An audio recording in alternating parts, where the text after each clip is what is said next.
بما قال الله تبارك وتعالى والذين اتخذوا مسجدا ضرارا وكفرا وتفريقا بين المؤمنين وإرصادا لمن حارب الله ورسوله من قبل ولا يحلفن إن أردنا إلا الحسنى والله يشهد إنهم لكاذبون۔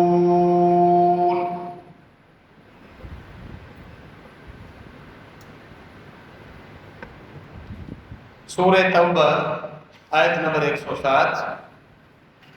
سورہ توبہ اور اس سے پہلے والی سورہ سورہ الانفال، ان دونوں سورتوں کا بنیادی موضوع جہاد فی سبیل اللہ ہے، اس کے فضائل اور اللہ کے راستے میں لڑنے والے مجاہدین کا رتبہ، ان کے ایمان کی تصدیق، اور جب جب جہاد کا ذکر آتا ہے تو وہاں پھر منافقین بھی ظاہر ہوئے، اس لیے سورہ انفال اور سورہ توبہ میں اور باقی قرآن کی وہ صورتیں جن میں جہاد کا تفصیلی ذکر، سورہ الاحزاب اور اسی طرح سورۃ النساء، سورہ الفتح، سورہ محمد صلی اللہ تعالی علیہ وآلہ وسلم، ان صورتوں میں جہاں جہاد کا ذکر ہے وہاں منافقین کا بھی ذکر، کیونکہ منافقین کے نفاق کا اظہار جہاد کے موقع پر کھل کر ہو جاتا ہے، وہ پکڑے جاتے ہیں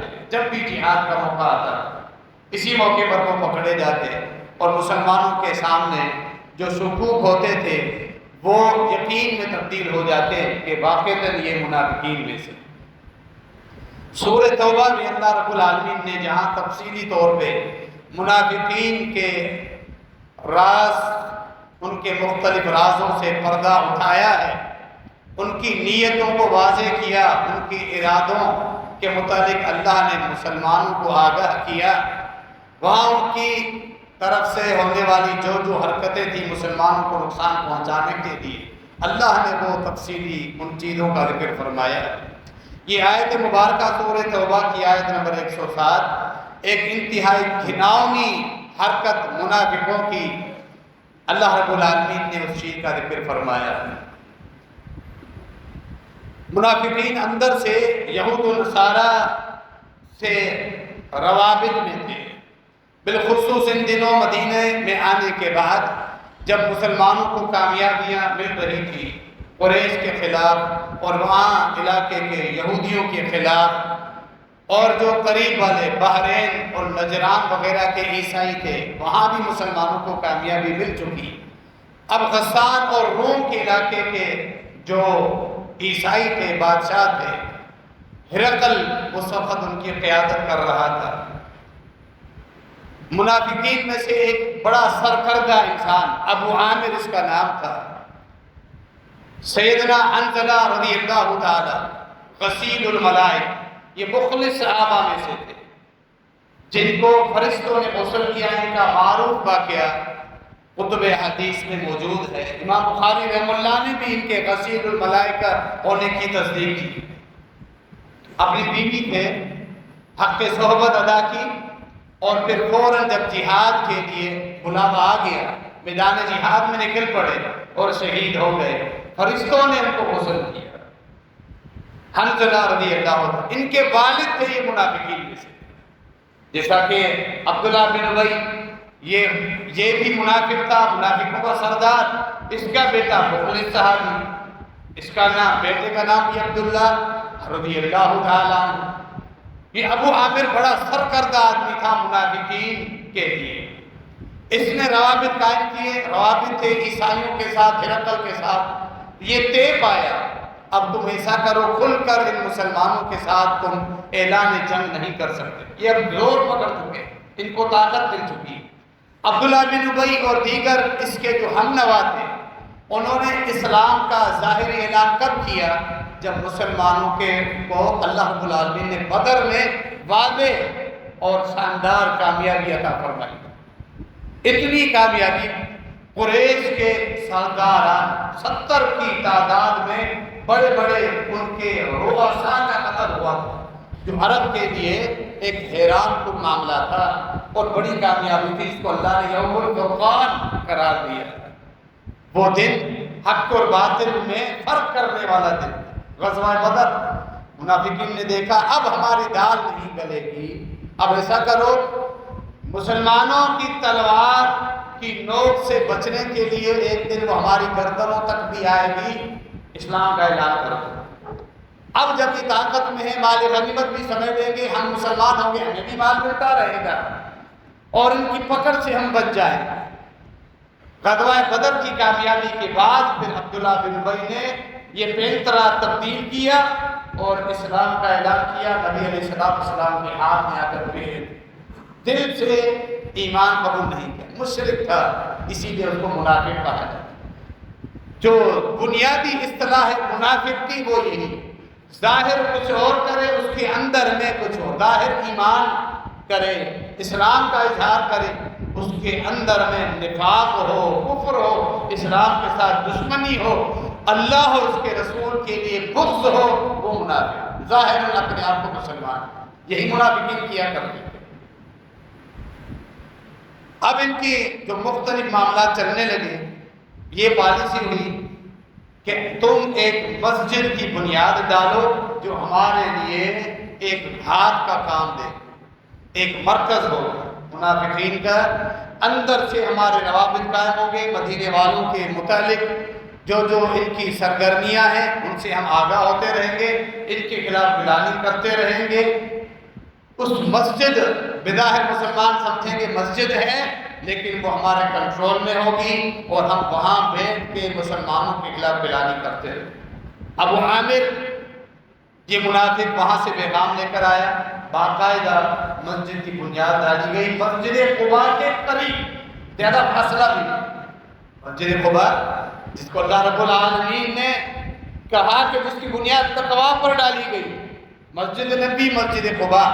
نبی مکرم خاتم النبیین جناب محمد رسول اللہ صلی اللہ تعالی علیہ وآلہ وسلم ہجرت کر کے جب آئے تھے 10 یا 11 دن پہلے بنی عمر میں قیام فرمایا تھا، وہی مسجد قباء کی بنیاد ڈالی تھی.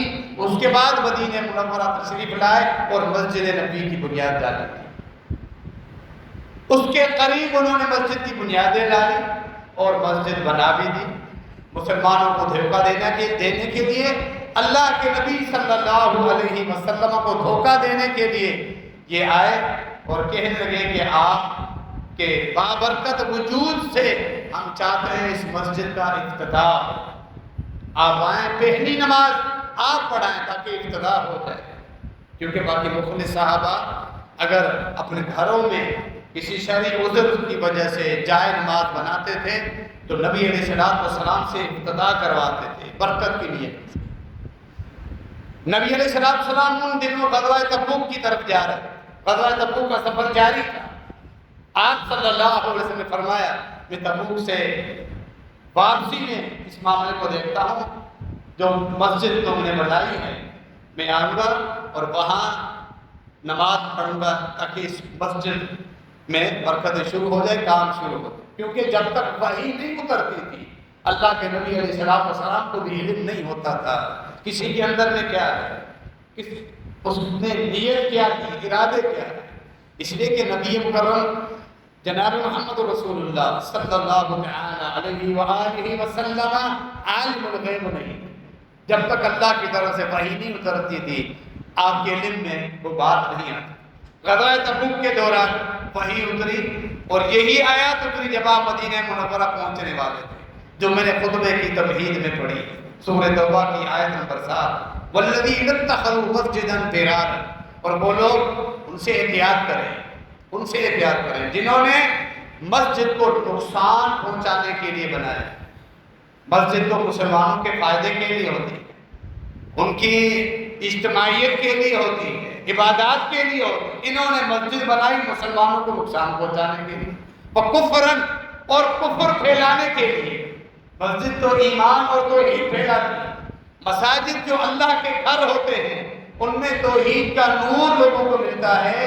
نماز پڑھ کے جب جاتے ہیں تو وہ اپنا ایمان تر و تازہ کر کے جاتے ہیں. اپنی توحید اور عقیدے کو مضبوط کر کے جاتے ہیں، توحید کا نور لے کر، یہ روشنی سینوں میں لے کر اپنے گھروں میں، اپنی دکانوں میں جاتے ہیں، جس کا اثر ان کے اوپر ہوتا ہے۔ وہ اپنی زبانوں کی حفاظت کرتے ہیں اور اپنے معاملات کو چیک کرتے ہیں، حلال و حرام سے بچتے ہیں، اپنی آنکھوں کی حفاظت کرتے ہیں۔ یہ مسجدوں کی برکتیں ہیں، 5 وقت نماز پڑھ کر نور حاصل ہوتا ہے۔ سورہ نور میں اللہ نے اس بات کی وضاحت کی ہے۔ خطبوں کے سلسلے میں اس موضوع پر ہم خطبہ پڑھا چکے ہیں کہ جو اللہ کی طرف سے ہدایت کا نور ہے، اس کا منبع، اس کا مرکز مساجد ہیں، جہاں سے تمہیں نور ملتا ہے۔ لیکن ان ظالموں نے مسجد بنائی، توحید کے نور کو پھیلانے کے بجائے کفر اور شرک پھیلا ہے۔ اہل علم نے وضاحت کی ہے، ہر مسجد، ہر وہ مسجد جو بنے، توحید پھیلانے کے بجائے وہاں سے شرک کی صدائیں آئیں، غیر اللہ کو پکارا جائے، بلکہ الٹا مسجدوں میں اللہ کی عبادت کے بجائے وہاں قبریں بنی ہوئی ہوں، فرمایا وہ مسجد نہیں، وہ مسجد ضرار ہے، جس طرح منافقوں نے مسجد ضرار بنائی۔ کوئی فرق نہیں۔ وَتَفْرِيقًا بَيْنَ الْمُؤْمِنِينَ، اہل ایمان میں تفرقہ ڈالنے کے لیے، وَإِرْشَادًا لِمَنْ حَارَبَ اللَّهَ وَرَسُولَهُ، اور ایک گھات ہے، وہ مسجد نہیں بلکہ اللہ اور اس کے رسول کے دشمنوں کے لیے ایک گھات کی جگہ ہے، وہ مسجد نہیں۔ اور یہ جھوٹی قسم کا جو ہر بار ہے کیا ہے؟ وَلَا يَحْلِفُنَّ إِنْ أَرَدْنَا إِلَّا الْحُسْنَى، بڑی بڑی قسمیں آج ہو رہی ہیں۔ اللہ گواہ ہے، اللہ ہمارے دل کو دیکھ رہا ہے، ہم کتنے خیر خواہ ہیں۔ ہم چاہتے ہیں کہ جو ہمارے پڑوس میں بیمار ہیں وہ مسجد قباء نہیں پہنچ سکتے، ان کے لیے ایک مسجد قائم ہو جائے گی، وہ بھی مسجد کا ثواب حاصل کریں گے۔ ہم نہیں چاہتے کہ لوگ گھروں میں نماز پڑھیں، نمازوں سے محروم رہے۔ یہ ان کی میٹھی میٹھی باتیں اور خوبصورت ادائیں اور بول ہوا کرتے تھے جو منافقین کے تھے۔ اللہ نے فرمایا نا سورۃ المنافقین میں کہ اگر وہ گفتگو کرنے لگے تو آپ ان کی گفتگو سن کر حیران ہو جائیں، ان کے جسم بنا ہے خوبصورت۔ وَإِذَا رَأَيْتَهُمْ تُعْجِبُكَ أَجْسَامُهُمْ وَإِن يَقُولُوا تَسْمَعْ لِقَوْلِهِمْ، دیکھنے میں قداور اور بہترین خوبصورت جسم، صحت مند، اور اگر بات کریں آپ چاہیں گے کہ ان کی باتیں میں سنتا رہوں۔ یہ ان کا انداز تھا منافقین، اندر نفاق والا۔ اللہ رب العالمین نے وحی کر، اللہ گواہ ہے کہ یہ جھوٹے ہیں، جو یہ قسمیں اٹھا کر گئے کہ ہمارا ارادہ خیر خواہی کا ہے۔ اللہ نے فرمایا میں گواہ ہوں کہ یہ جھوٹے ہیں۔ لا تقم فی، آپ کو یہاں نماز پڑھنے کی قطعی اجازت نہیں، اللہ نے روک دی، فرمایا آپ کی نماز وہاں پڑھنی ہے۔ لمسجد نُسِّسَ عَلَى التَّقْوَىٰ مِنْ أَوَّلِ يَوْمٍ أَحَقُّ أَن تَقُومَ فِيهِ فِيهِ رِجَالٌ يُحِبُّونَ أَن يَتَطَهَّرُوا وَاللَّهُ يُحِبُّ الْمُطَّهِّرِينَ۔ آپ مسجد قباء میں نماز پڑھیں، مسجد نبی میں نماز پڑھیں، جن کی بنیادیں تقویٰ پر ڈالی گئی۔ وہاں کے آباد کرنے والے جو نمازی ہیں وہ طہارت اور پاکیزگی کو پسند کرتے ہیں، اندر کی طہارت بھی، جسم کی طہارت بھی، جسمانی غلاظت اور پلیدی سے بھی اپنے آپ کو بچاتے ہیں، روحانی غلاظت اور پلیدی سے بھی اپنے آپ کو بچاتے ہیں۔ روحانی غلاظت اور پلیدی کیا ہے؟ نفاق۔ خالص ایمان ہے جن کا، سے مراد انصار ہے، مہاجرین ہیں، خالص ایمان ہے جن کا، جو نفاق سے بچے ہوئے ہیں۔ روحانی بیماریاں اور کون سی ہیں؟ روحانی غلاظت، موت سے نفرت، دنیا سے محبت، حسد، کینہ، کفر، شرک، یہ ساری چیزیں نفاق ہیں، دل کا نفاق ہے، روح کی بیماری۔ اللہ اور اس کے رسول کے دین سے نفرت، اعمال کو، شرعی حدود کو بھاری سمجھنا، ظلم سمجھنا، بے شمار چیزیں جو روح کی بیماریاں ہیں، یہ تمام روحانی بیماریوں سے مہاجرین اور انصار۔ آپ وہاں مسجد میں نماز، اس مسجد میں آپ کو جانے کی قطعی اجازت ہے، بلکہ صحیح روایت میں واضح ہے نبی علیہ السلام اپنے ساتھیوں کو لے کر وہاں نماز پڑھنے کے بجائے اس مسجد کی ایک ایک اینٹ کر کے گرا دیتے ہیں اور مسجد کو اٹھانے کا حکم دیتے ہیں۔ نبی علیہ السلام خود کھڑے ہوئے، آپ کے صحابہ اور مسجد کی ایک ایک اینٹ کر کے ان کو گرا، مسجد گرا۔ یہ منافقین کا عمل، گزشتہ خطبے آپ نے سنا تھا منافقین کا کردار کس قدر گھناؤنا ہوا کرتا تھا نبی علیہ السلام کے زمانے کے بعد۔ اس گفتگو آپ نے سنی تھی اور اس کے متعلق مزید کچھ وضاحت اور منافقین کا کردار وجہ آپ کو بیان کی تھی۔ بنیادی جو وجوہات قرآن کا ہم ترجمہ پڑھیں، صحیح تفسیر پڑھیں، منافقین کا کردار ہمارے سامنے آئے، ان کے اعمال، ان کے کرتوت، ہم اپنا جائزہ لیں کہیں ہمارے اندر منافقین کی صفات یا ان کے ساتھ مشابہت تو نہیں، یہ چیک کرنا ہے۔ ہماری حالت یہ ہے، ہم اپنے آپ کو چیک کرنے کے بجائے دوسروں کو چیک کر دیں، یکدم منافق ہونے کا فتویٰ چشمہ کر دیں۔ اپنے آپ کو دیکھتے ہیں وہ منافق، وہ جھوٹ بولتا ہے، ملاوٹ کرتا ہے، وعدے پورے نہیں کرتا ہے، دھوکہ دہی کرتا ہے۔ اپنے آپ کو چیک نہیں کرتے کہ منافقین کی مشابہت ہماری زندگیوں میں بھی ہو سکتی ہے۔ بس وہ چیز ہم نے دیکھنی ہے، سننی ہے، پڑھنی ہے، کیونکہ یہ تفصیلی موضوع، جب اس موضوع پر تیاری کرنے کے لیے قرآن کی آیات کا جائزہ لیا گیا، بڑا وسیع موضوع جس کو ایک دو خطبوں میں احاطہ نہیں کیا جا سکتا، لیکن محض تعارف ہم کروا سکتے ہیں ان کی موٹی موٹی چیزیں، کچھ بنیادی ان کے معاملات، تاکہ ایک تعارف ہو جائے۔ باقی تو ہمیں چاہیے کہ ہم قرآن کا ترجمہ پڑھتے رہیں، تفسیر کا مطالعہ کرتے رہیں، ہمارا ایک تعلق جڑا رہے تاکہ ہم دین کو سمجھ سکیں، سیکھ سکیں۔ بالخصوص اس غزوہ تبوک کے موقع پر انہوں نے جو بہانے بنائے، ہمیشہ آپ نے سنا جہاد کے موقع پر یہ پکڑے جاتے تھے۔ یہ پلاننگ ان کی ختم ہوئی مسجد ضرار والی، اللہ نے وحی کے ذریعے اطلاع دی، اور پھر اس کے بعد جہاد کے موقع پر یہ پورا علیحدہ موضوع، کس طرح وہ بہانے بناتے تھے، گھر بیٹھ جاتے تھے، اور کس طرح چھپ جاتے تھے، عورتوں کی طرح بہانے بنا کر گھر بیٹھ جاتے تھے۔ فَيَقُولُونَ إِنَّ بُيُوتَنَا عَوْرَةٌ، قرآن میں ان کے بہانوں کا ذکر ہے۔ کبھی یہ کہتے کہ ہمارے گھروں میں سنبھالنے والا کوئی نہیں، ہم آئیں گے آپ کے ساتھ، پیچھے ہمارے گھروں کو کون سنبھالے گا، اس طرح کے بہانے۔ وہ پھر کہتے، خود بہانے بنا کر یہ بیٹھ گئے تھے غزوہ تبوک جیسے سفر میں، جہاں جب 3 مخلص صحابہ سے بھی غلطی ہوئی، جن کی توبہ اللہ نے مؤخر کر دی۔ منافقین آئے جب نبی علیہ السلام تبوک کے سفر سے واپس آئے، منافقین نے قسمیں اٹھانے سے تو ڈرتے نہیں تھے، جھوٹی قسم منافق اٹھاتا ہے کیونکہ اس کو اللہ پر ایمان ہی نہیں ہوتا، آخرت کی پکڑ کا خوف ہی نہیں ہوتا، موت کے بعد حساب و کتاب پر یقین ہی نہیں ہوتا۔ جھوٹی قسمیں اٹھائی، نبی علیہ السلام نے ظاہر ان کی قسموں کو قبول کیا، اندر اللہ کے سپرد کر دیا، ان کا اندر، ان کا باطن اللہ کے حوالے کر دیا۔ ان 3 مخلص صحابہ، کعب بن مالک، ہلال بن ربیع اور ہلال بن مرارہ بن ربیع اور ہلال، 3 صحابہ، انہوں نے سچی بات کی کہ ہمارے پاس کوئی عذر نہیں تھا۔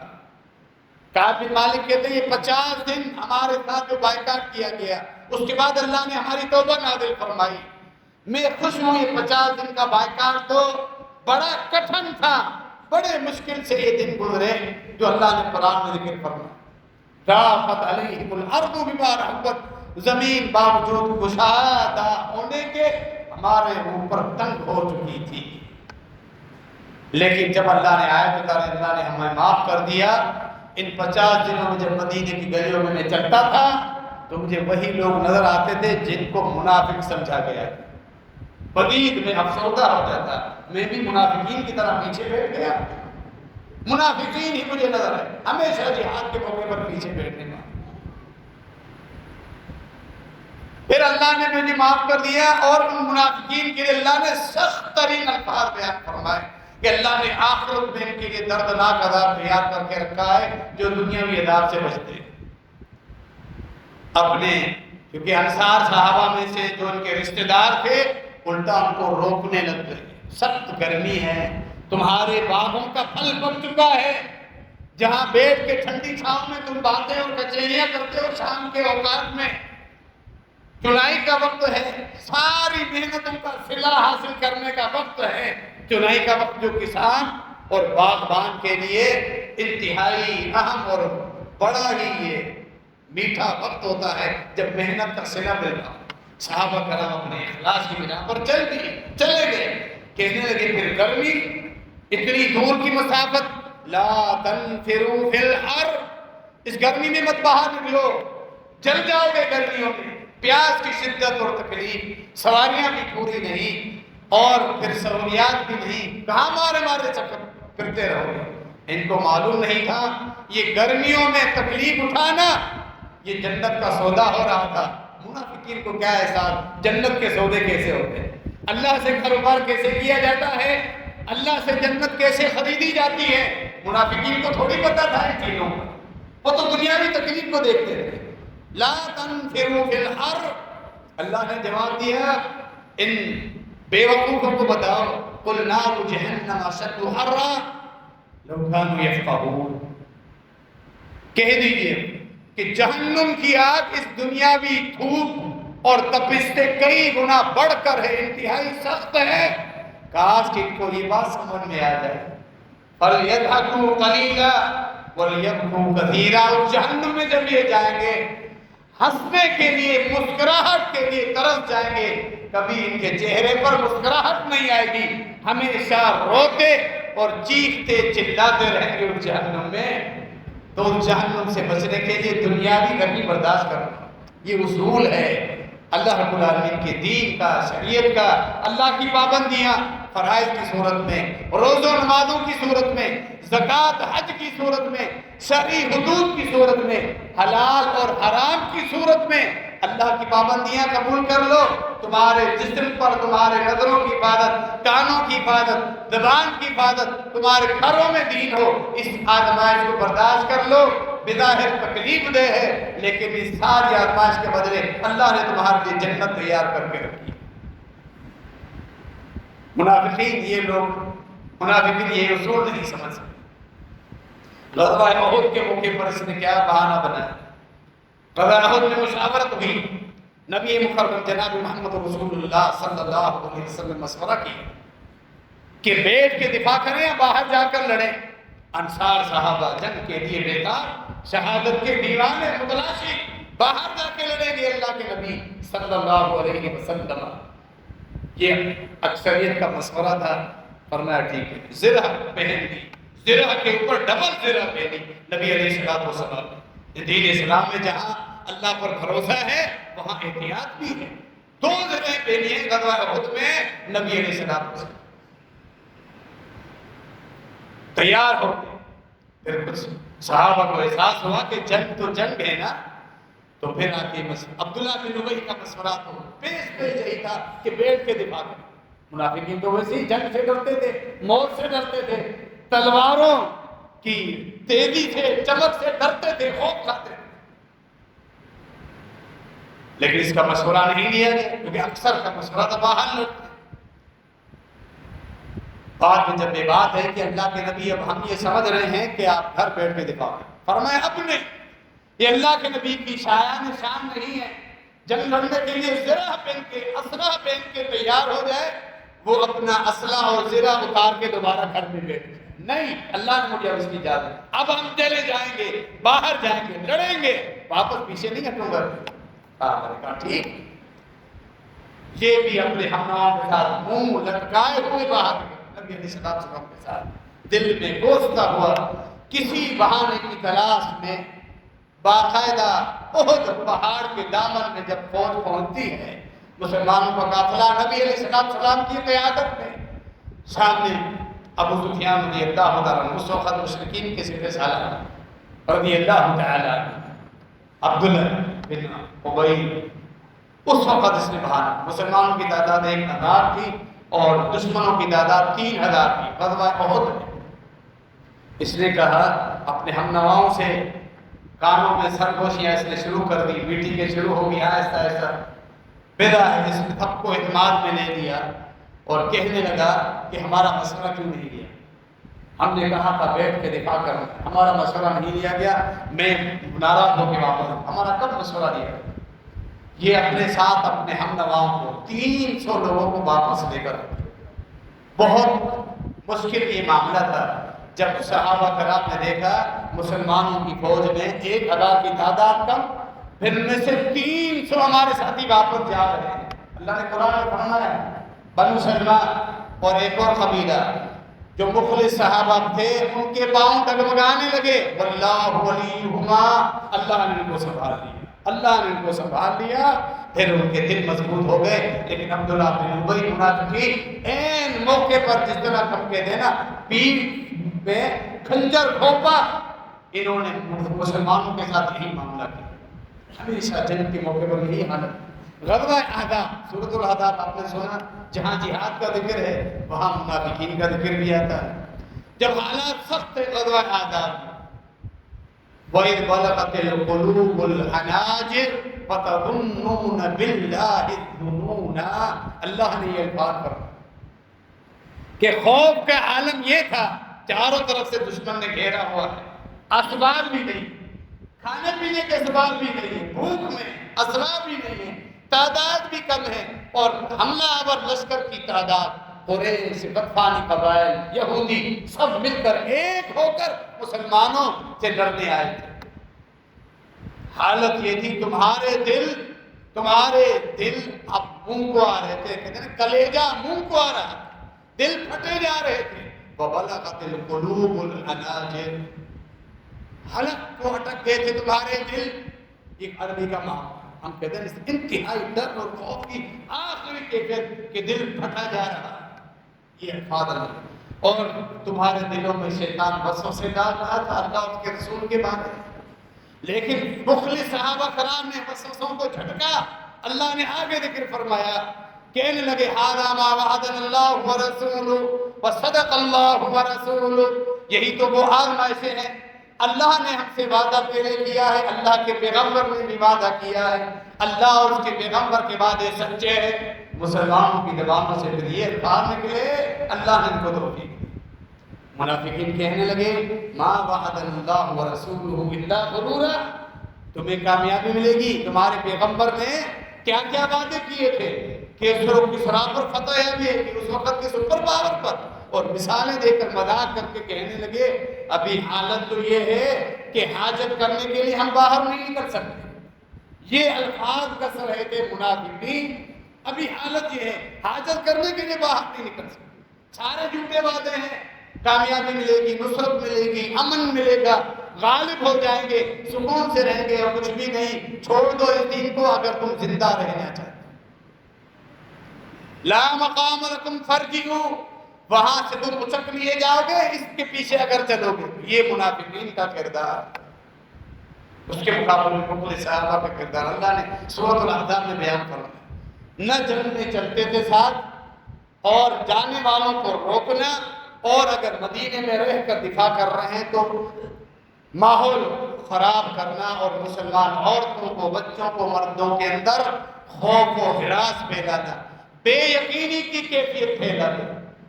سورۃ النساء میں بھی اللہ نے ان کے کردار سے مزید پردے ہٹائے۔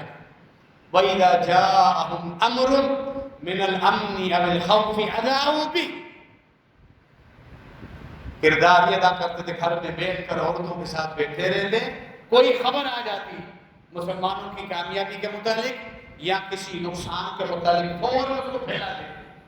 حالانکہ یہ جنگی اصول نہیں، جنگی اصول یہ ہے جب دشمن کے ساتھ جنگ چل رہی ہو، کوئی خبر آ جائے اس کو ذمہ دار تک پہنچائے، اس خبر کی تصدیق کی جائے، تصدیق کے باوجود بھی آیا وہ خبر عوام میں پھیلانی ہے کہ نہیں پھیلانی، یہ ذمہ داروں کا کام ہے۔ یہ فوجی اصول ہے، یہی جنگی اصول ہے، جہاد کا اصول ہے۔ آج بھی یہ اصول جنگ کی حالت میں اس دور میں بھی برقرار ہے، لیکن منافقین نے وہاں بھی اس اصول کو توڑا۔ کوئی نقصان کی افواہ آ جاتی پھیلا دیتے، خوف و ہراس پہ۔ یہ منافقین کا کردار جہاد کے ہمیشہ پیچھے رہے۔ اسی لیے تو نبی علیہ السلام کی حدیث ہمارے سامنے آتی ہے صحیح مسلم کے اندر، من مات ولم یغزو ولم یحدث نفسہ بالجہاد مات علی شعبۃ من نفاق، فرمایا وہ آدمی جو اس حال میں مر گیا، پوری زندگی جہاد نہیں کیا، نہ کبھی جہاد کا ارادہ ہی کیا، نبی علیہ السلام کے الفاظ میں قربان جائیے کس قدر جامعیت ہے دین کی تمام احادیث، قرآن کی آیات، نبی علیہ السلام کی احادیث، سب کڑی کڑی سے مل کے ایک خوبصورت مالا بن جاتی ہے۔ پورا دین اس طرح قرآن حدیث کے نصوص، آیات، احادیث ملاؤ، ایک خوبصورت چمکتی ہوئی مضبوط مالا تمہیں نظر آئے، کہیں تضاد نہیں، کہیں جھول نہیں۔ فرمایا نہ جہاد کیا، نہ کبھی جہاد کا ارادہ ہی کیا، اس لیے کہ اشارہ دیا تمہارے اوپر ایسے حالات آئیں گے تمہاری خواہش کے مطابق تم جہاد کے لیے نہیں نکل سکو، اس وقت تمہارے دلوں کے ارادے اللہ دیکھے گا، اسلام کے ساتھ تمہاری محبت اللہ دیکھے گا، مسلمانوں کے غلبے کے لیے تمہاری تڑپ اللہ دیکھے گا۔ فلسطین کی کیا حالت، بھوک اور افلاس تاریخ نے ایسی کبھی نہیں دیکھی۔ اسلام کا لیبل لگا کے ایک ملک لڑتا رہا اسرائیل کے ساتھ، لڑائی میں فلسطینیوں کو کیا کامیابی ملی، کیا سکون ملا؟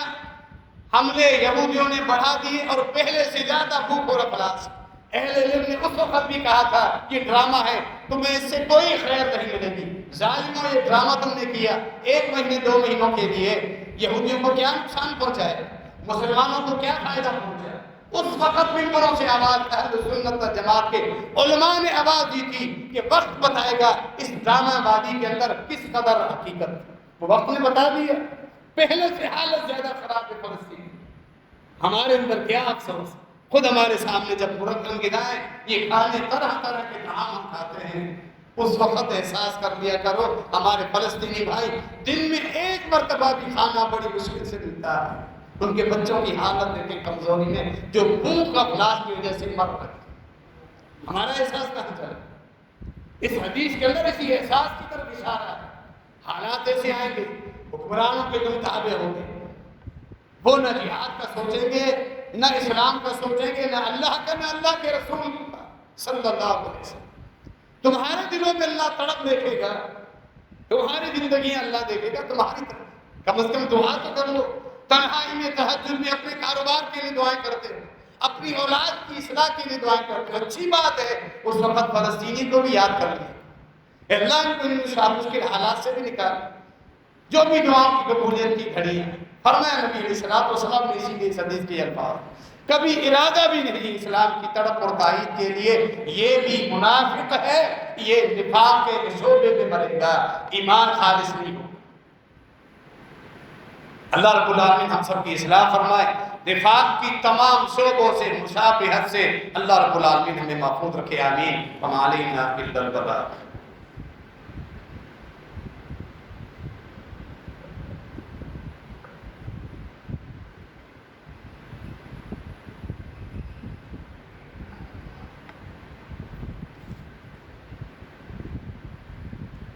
ان الحمد لله نحمده ونستعينه ونستغفره ونعوذ بالله من شرور انفسنا ومن سيئات اعمالنا من يهده الله فلا مضل له ومن يضلل فلا هادي له واشهد ان لا اله الا الله وحده لا شريك له وأشهد أن محمدا عبده ورسوله۔ غزوہ حنین میں کثرت کے ساتھ مال غنیمت ملا تھا مسلمانوں کو، نبی علیہ السلام نے تمام مجاہدین کو اپنا اپنا حصہ دیا۔ آپ صلی اللہ علیہ وآلہ وسلم کا جو خمس اللہ نے رکھا، اس خمس کو آپ اپنی ثوابدید کی بنا پر تقسیم کرتے تھے۔ تعلیم قلبی کے لیے آپ نے نئے مسلمان ہونے والے وقت کے سرداران کو خوب مان دیا۔ یہ حکمت مخلص آپ کے قریبی صحابہ کرام سمجھ رہے تھے۔ منافقین بہانے تلاش کرتے تھے، جب منافقین کو پتہ چلا اس موقع پر 3 قسم کے اعتراضات کہ ذوالخویسرہ نامی منافق جس نے آ کے نبی علیہ السلام کو سامنے آ کر کہا، سارے واقعات صحیح بخاری میں آپ کو ملیں گے، کتاب المغازی، غزوہ حنین کا جب مال تقسیم ہو رہا ہے وہاں آپ چیک پڑھیں 3 واقعات۔ ذوالخویسرہ نے آپ کے کہا اللہ سے ڈر جاؤ، اتق اللہ یا محمد، اللہ کے نبی علیہ السلام جو امام المتقین ہیں کائنات میں سب سے زیادہ اللہ سے ڈرنے والے اللہ کے نبی علیہ السلام، سب سے زیادہ متقی.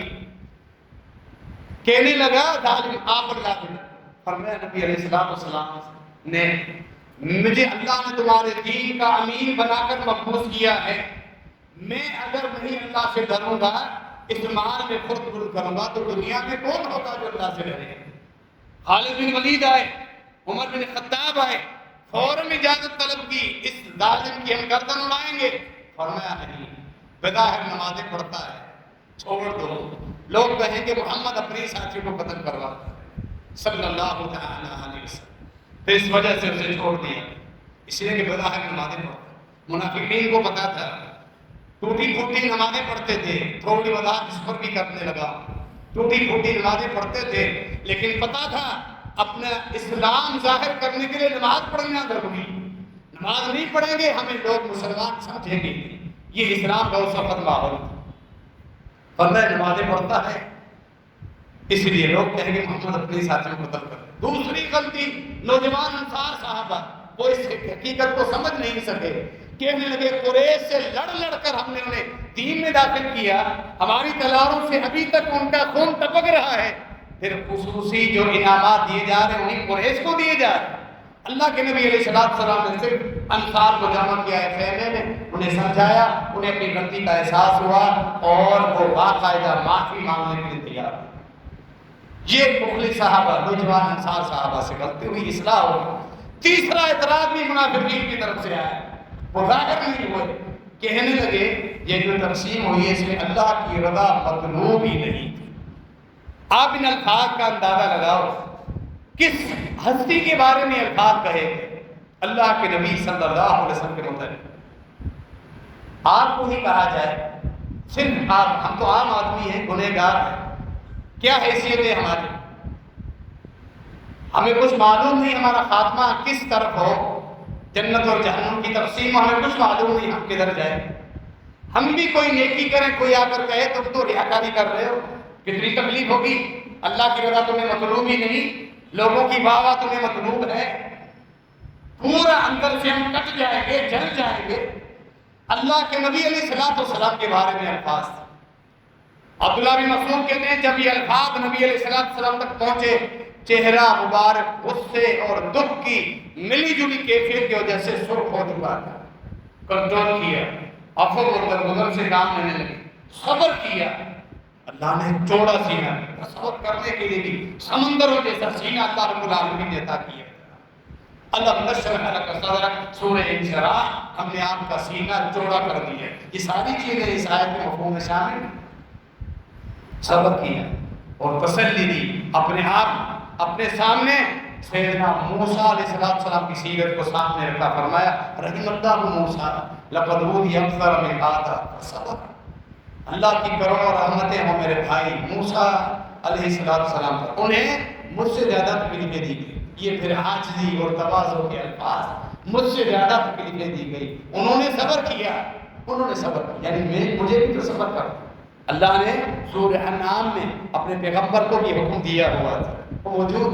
فَبِهُدَاهُ مُقْتَدِي، اے میرے محبوب اس دین کی تبلیغ میں، توحید پھیلانے میں، جہاد میں، معاملات میں لوگ آپ کو تکلیفیں دیں گے. آپ اپنے سابقہ جتنے بھی نبی گزرے ہیں ان کی سیرت کو سامنے رکھیں، ان کے نقش قدم پہ چلتے رہیں، ان کے نقش قدم پہ چلتے رہیں. فَبِهُدَاهُ مُقْتَدِي، اس قدر تکلیفیں دی. کیا واقعہ افق سے بڑھ کر کوئی تکلیف ہو سکتی ہے جو منافقین نے دی؟ نبی علیہ السلام کی سب سے محبوب گھر والی، نہ صرف محبوب گھر والی، تمام انسانوں سے سب سے زیادہ جن کے ساتھ محبت کرتے تھے ہم سب کی والدہ عائشہ طاہرہ مطہرہ عفیفہ کائنات رضی اللہ تعالیٰ عنہ، کہ اس پوری کائنات میں آدم علیہ السلام کی پیدائش سے لے کر قیامت تک کوئی بھی ایسی ہستی نہیں نبیوں کے علاوہ جس کی پاک دامنی کی گواہی اللہ نے قرآن میں آیات اتار کے دی. یہ مقام مرتبہ اللہ، ہم خوش نصیب ہیں ہم ان کے روحانی بیٹے، یہ بھی ہمارے لیے سعادت ہے. اللہ کا شکر ادا کریں. بدبخت ہیں وہ لوگ روحانی بیٹے ہونے کا انکار کرنے کے بجائے اور اپنی زبان سے اس عظیم والدہ کے لیے زہر اگلتے ہیں، ان کی آخرت میں کیا بنے؟ اللہ انہیں یا تو ہدایت دے یا دنیا میں اہل ایمان کے سامنے انہیں عبرت کا نشان بنا دے انشاءاللہ۔ واقعہ فلم میں آپ کی سب سے محبوب گھر والی پر جب ظالموں نے تہمت لگائی، سب سے بڑا کردار ادا کرنے والا عبداللہ بن ابی، اس کی عادت ہوا کرتی تھی، جب ایسی باتیں کرتا تھا بڑا ہوشیار۔ منافقین دنیاوی معاملات میں بہت تیز، زیرک، ہوشیار اور معاملہ فہمی کا بڑا تجربہ تھا۔ دنیاوی معاملہ اللہ کے دین کے بارے میں خالی کورے کاغذ کی طرح، آخرت جنت اور جہنم کی تقسیم سمجھ میں نہیں آتی تھی، دنیاوی نفع و نقصان کو خوب سمجھتے تھے۔ یہ بھی نفاق۔ انسان کاروبار میں، اپنے بچوں کی تعلیم میں اور باقی دنیاوی معاملات میں، کاریگری میں، ہنر میں جو بڑا ماہر ہو، پتہ نہیں ہے تو عقیدے کا پتہ نہیں، قرآن کا پتہ نہیں، توحید کا پتہ نہیں، اللہ کی نمازوں کی اہمیت کا پتہ نہیں۔ منافقین بھی ایسے ہی ہو کرتے ہیں۔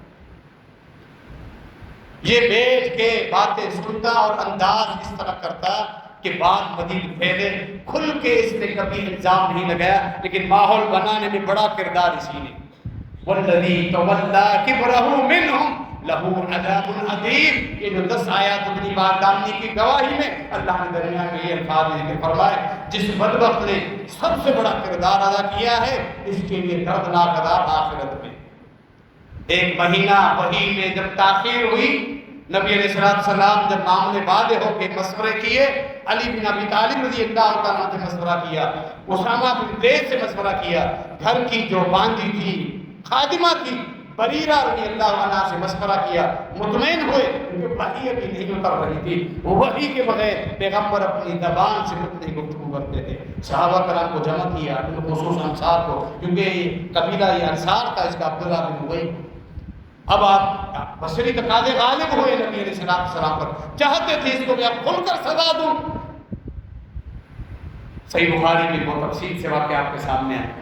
فرمایا اب اس کی اذیتیں میرے گھر پر پہنچنے لگی، جس نے مجھے خوب تکلیفیں دی، عبداللہ بن ابی کی طرف سے، اب میرے گھر پر، میری عزت پر اس نے حملہ کیا۔